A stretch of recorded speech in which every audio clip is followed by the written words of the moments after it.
भविष्य के निर्माता आप स्वयं, और इस नाते आपका ये दायित्व बनता है कि आप अपने भविष्य के लिए अच्छी चॉइस रखें, सही तरीके से आपका प्रयास हो जिससे कि आपको मिले सफलता। इसके लिए आपको लगातार प्रयास करने की आवश्यकता है। साथ ही साथ मैं इस बात से भी आपको वाकिफ़ कराना चाहूँगा कि मेरा कर्तव्य भी है कि आप सभी अगर मुझे अपना गुरु मानते हैं, अपना एक आदर्श भाई मानते हैं, और साथ ही साथ अगर आप अपना एक अच्छा दोस्त मानते हैं, हम तो सभी के लिए उपलब्ध हैं हर रूप में। जिस भी रूप में जो मुझे मानता है उसके लिए मैं उसी रूप में उपलब्ध हूँ, है ना। मैं अपने से बड़ों का आदर करता हूँ और दूसरे को भी वैसा ही बनने की प्रेरणा देता हूँ। मित्रों, ये बहुत ही ख़ास वीडियो है आपके लिए जिसमें आपको भर्ती की अपडेट दी जाएगी। बीएड डिग्री धारकों की तादाद अच्छी खासी संख्या में है। कहते हैं एक मुश्त बीएड का वोट जिधर पड़ जाए उधर का समीकरण बदल जाता है। इसमें उत्तर प्रदेश में भारतीय जनता पार्टी, समाजवादी पार्टी और बहुजन समाज पार्टी के बीच में त्रिकोणीय संघर्ष है। कांग्रेस कहीं कहीं दिखती है, लेकिन कांग्रेस की स्थिति ऐसी नहीं कि वो मुकाबले में आ सके। इसीलिए कांग्रेस हमेशा किसी न किसी की पिछलग्गू लगी रहती है, चाहे वो कभी बसपा के साथ गई, कभी सपा के साथ गई, है ना, कभी आरएलडी के साथ गई, लेकिन कभी कांग्रेस अकेले लड़ पाने में सक्षम नहीं होती। इसी प्रकार की स्थिति बन रही है। तो बहरहाल 80 में 80 सीटें, लोकसभा की 80 सीटों में जो अच्छा परफॉर्मेंस करता है, कहते हैं उत्तर प्रदेश का रास्ता लोकसभा के लिए जाता है। जो उत्तर प्रदेश में बेस्ट कर जाता है वही उसी की सरकार केंद्र में बनती रही, आज तक का इतिहास रहा है। उत्तर प्रदेश में, यूपी में जो है कांग्रेस ने भी 2023 में अच्छा किया था, उसकी सरकार बनी। 23 कह रहे हैं, 2009 में और 2009 में और 2004 में यूपी में अच्छा परफॉर्मेंस के बल पे ही उनकी सरकार बन गई थी, है ना। मैं अब ये बताना चाहता हूँ कि यहाँ पर कई ऐसे नेता हैं जो कि भाजपा में आना चाहते हैं, जैसे कि भी पल्लवी पटेल हैं। पल्लवी पटेल बहुत जल्दी ही भारतीय जनता पार्टी में शामिल होने जा रही हैं। समाजवादी पार्टी ने उनके ऐसे शत्रुओं का सफाया भारतीय जनता पार्टी ने करवाया जो कि बहुत दिनों से उनके रिलेटिव्स बने हुए थे। अतीक और अशरफ ने मिल करके उनके पति को मारा। बहरहाल वो वाला मैटर सॉल्व हो चुका है, तो इसमें कोई बहुत ज़्यादा स्पीच देने की आवश्यकता नहीं है। पूजा पाल को भी लगा कि हाँ, वास्तव में हमारी सही तरीके से जो कांटा है निकालने में बीजेपी ही सक्षम है, तो बीजेपी के साथ ही क्यों न जाएं। उमेश पाल हत्याकांड के पश्चात समाजवादी पार्टी की छवि और ख़राब हो गई। उमेश पाल हत्याकांड में जिस तरीके से समाजवादी पार्टी के ही अशरफ और अतीक ने मिलकर के इस प्रकार के हत्याकांड को अंजाम दिया, वह वास्तव में निंदनीय था। एक बात और मैं कहना चाहूँगा दोस्तों, आप सभी लोग शिक्षक भर्ती की अच्छी तैयारी कर रहे हैं। आपको मैं सूचना देना चाहता हूँ कि पहली बात तो आप जानते रहिए, 10,000 मानदेय पे आपको शिक्षकों के रूम में रखा जाएगा। इसके लिए 20 अगस्त तक जियो जारी होगा, जिसमें पाठ्यक्रम इत्यादि दिए रहेंगे। पाठ्यक्रम में जो हमारी प्राप्त सूचना है उसके अनुसार 50 नंबर का जीएस, 50 नंबर का 50 क्वेश्चन आपका सब्जेक्ट हिंदी अथवा अंग्रेजी, आपके वैकल्पिक रहेंगे, आप हिंदी करें चाहे अंग्रेजी करें। इसके अलावा 120 नंबर का आपका सब्जेक्ट, ये आपके रहेंगे। कुल मिला के 220 नंबर का 220 क्वेश्चन कुल मिला के रहेंगे। इसमें आप जो भी पास आउट होता है सब्जेक्ट से रिलेटेड रहेंगे, माइनस मार्किंग भी रहेगी जो लोग पास होते हैं, है ना। साथ ही साथ इसका फॉर्म भरने के लिए आपका जूनियर हाई स्कूल की टीईटी उत्तीर्ण होना अत्यंत आवश्यक है, तभी आप फार्म डाल पाएंगे। जिनके पास नहीं है वो फार्म नहीं डाल पाएंगे, ठीक है। तो उसके बाद जो लोग पास हो जाते हैं उनकी एकल मेरिट बनेगी, ना महिला वर्ग ना पुरुष वर्ग, ऐसा कुछ नहीं है। आपकी एकल मेरिट बनेगी सामान्य वर्ग, ओबीसी, एससी एसटी की करके। और उसके बाद में इसके लिए न्यूनतम पूर्णांक जो पास आउट रखा गया है ना, 60% जनरल के लिए, ईडब्ल्यूएस के लिए 55% और ओबीसी के लिए 55%, एससी एसटी के लिए भी 55%, और जो भी आरक्षित वर्ग के अंतर्गत आते हैं उन 55% पर पास आउट माने जाएंगे।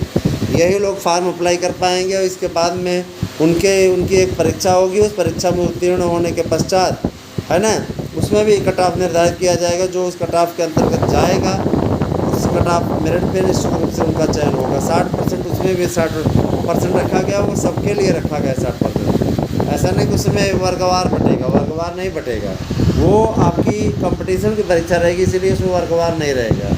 ठीक है, उसमें वर्गवार नहीं रहेगा, उसमें सभी जो भी पास आउट, जो भी भाई कट ऑफ नौकरी की कट ऑफ है तो उसमें कोई नहीं है, एक बार ही आपको आरक्षण दिया जा सकता है, 20 बार नहीं। ठीक है, तो क्या होगा, उसमें कट ऑफ बनाएगी, मेरिट बनेगी, उसमें ओबीसी का, जनरल का, SC ST का जो भी मेरिट जाएगी, उसी आधार पे उनको विद्यालयों में नियुक्ति मिलेगी। विद्यालयों में नियुक्ति मिलेगी, इससे शिक्षकों की कमी भी दूर होगी और लंबे समय तक, है ना, सरकारी नौकरी जो हर बार बहुत ज़बरदस्त पद खाली रह जाते हैं उनको भी भरा जा सकेगा। सरकार कुल मिला के पूर्णकालिक शिक्षक रखने से बच जाएगी।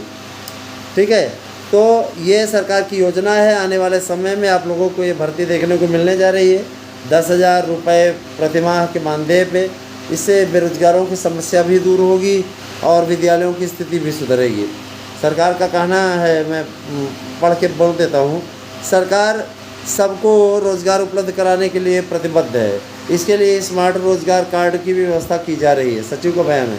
इसके अलावा जिन भी अभ्यर्थियों के पास डिग्री, डिप्लोमा, BEd, BTC इत्यादि की डिग्री है, उनके विषय में भी योजना बनाई जा रही है। सब पहले चरण में BEd डिग्री धारकों के लिए 10,000 मानदेय पर शिक्षक नियुक्त करने की व्यवस्था है।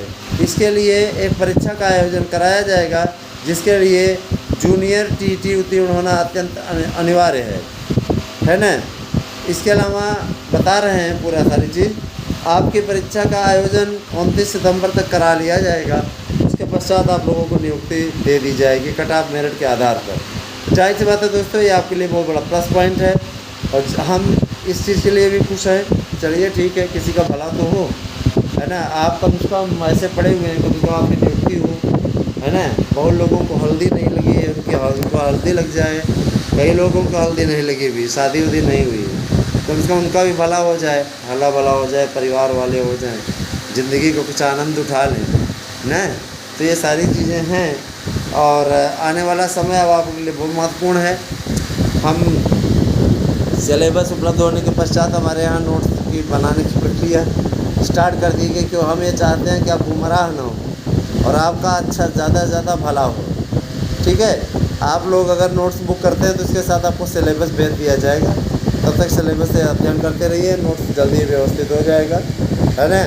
आप लोगों का इस मामले में तो उसके बाद बताया जाएगा। आपको अगर नोट्स चाहिए तो आप हमारे पास में 92 19 16 67 पर मैसेज कीजिए, नोट्स बुक करिए, निश्चित रूप से आपको कामयाबी मिल जाएगी। मेरे प्यारे भाई बहनों, आप सभी का मैं हमेशा आभारी रहा हूँ। हमेशा इस बात का प्रयास मैंने किया है कि आप किसी भी प्रकार से आपका कॉन्फिडेंस गड़बड़ ना होने पाए, और इसी दिशा में हमने हमेशा सार्थक प्रयास किया है। मैं आपसे अपील करूँगा, ज़्यादा से ज़्यादा संख्या में हमारे वीडियो को शेयर कीजिए, ज़्यादा से ज़्यादा लोगों को जोड़िए, और कहीं भी अगर त्रुटि हो तो आप बताइए, उस त्रुटि को दूर करने के लिए वचनबद्ध हैं। ठीक है, अगर आप शिक्षक बनना चाहते हैं और आपको कहीं भी आसरा नहीं मिल पा रहा है तो आप हमारी याचिका में याची बनिए। निश्चित रूप से आने वाली अगस्त माह के अंत में जो सुनवाई होने जा रही है उसमें आप लोगों को लाभ मिलने की पूरी स्थिति है। तो आप सभी से मेरी अपील है कि आप सभी लोग हमारे यहाँ TGT PGT प्राइमरी में याची अवश्य बने, प्राइमरी 72,825 में, और आप लोग TGT 2016-2021 में, और LT में भी आप याची बन सकते हैं। तो आपके लिए बहुत बड़े प्लस पॉइंट की बात है। आप चाहें तो जुड़ सकते हैं, बन सकते हैं याची, आपकी समस्याओं का समाधान हमारे द्वारा किया जाएगा। कैसी लगी वीडियो हमें अवश्य बताइएगा, है ना। और साथ ही साथ मैं इस बात की अपील भी करूँगा कि आप ज़्यादा से ज़्यादा संख्या में जुड़ें और ज़्यादा से ज़्यादा लोगों को जो है साथ में जोड़ें। कहीं भी अगर मान लीजिए आपको समस्या होती है तो उसके लिए आप मार्गदर्शन ले सकते हैं, लेकिन पूर्व सूचना आपको किसी प्रकार से नहीं दी जाएगी। इसके अलावा जो 9th और 11th के हमारे अभ्यर्थी जो पास हुए हैं विद्यार्थी, उनसे मैं कहना चाहूँगा, प्रधानमंत्री छात्रवृत्ति योजना नाम से एक योजना आई हुई है, उसके लिए एक अप्लाई कर दीजिए। 29 सितंबर तक आपका पेपर होगा और जाहिर सी बात है कि उसी पेपर के आधार पे आप लोगों को छात्रवृत्ति मिलेगी। जहाँ 9 वालों को 75,000 मिलेगी वार्षिक रूप से, तो वहीं हमारे जो 11 वाले विद्यार्थी हैं 10 पास करके गए हैं, वो अगर पास आउट करते हैं 1,25,000 पाएंगे।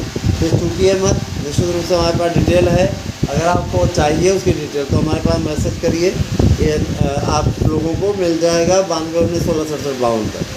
आप फार्म भरवा दीजिए, क्योंकि 10 अगस्त की लास्ट डेट है। कोई फर्जी फार्म नहीं है, ठीक है, कोई फर्जी फार्म नहीं है। आज राहुल गांधी को की संसद सदस्यता बहाल हो गई, सर्वोच्च न्यायालय ने उनकी सज़ा पर रोक लगा दी। कम से कम लोकसभा को एक भावी नेता, ऐसा नेता मिल गया जो कम से कम जिसके रहने पे लोकसभा में ये रहता है कि कब क्या बोल जाएगा। और इतना ज़्यादा आनंद आता है उसके भाषण पे, निश्चित रूप से राहुल गांधी का भाषण सुनने के लिए मैं स्वयं परेशान रहता हूँ। कोई न कोई ऐसी कॉन्फिडेंस वाली बातें बोल जाते हैं राहुल गांधी, जिसको सुन करके कोई भी हंसी अपनी नहीं रोक सकता। तो मैं भी इस बात को लेकर खुश हूँ कि उन्हें पूरा मौका मिल गया और वो लोकसभा में सबको हंसाते रहेंगे, है ना। मेरी शुभकामनाएं उनके साथ हैं। Thank you, have a nice day.